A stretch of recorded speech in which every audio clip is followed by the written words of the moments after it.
This is Jeff Fredrick of Champions Choice Calls. I want to tell you a little story about when my kids were learning how to run a mouth call. I had built them a real simple one-reed call, and they struggled.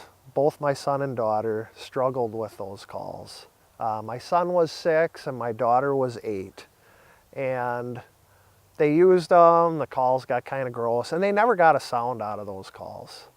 Finally, once those calls were like unusable, I actually built them on a youth frame, the same exact kind of calls that I use, a Champions Choice cut and a split V mod.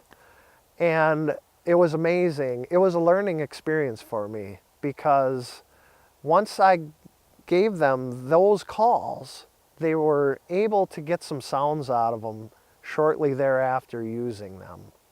And I was amazed at, after a short period of time, how good of quality the sound was that they were making. I really believe that a well-built call is easier to learn on than a real simple 1 or 2 reed call that isn't stretched real tight. Now, the funny thing is one of the things that my daughter had picked it up before my son.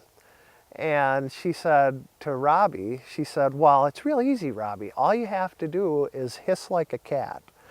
And from that point on, I use that a lot at the outdoor shows that I do. I say, if you're having trouble, especially I tell that to kids, if you're having trouble getting a sound out of your call, hiss like a cat, go, and that is exactly the tongue position, and the way you're putting the air through your mouth is just like how a kid pretends that they're a cat and they hiss like a cat.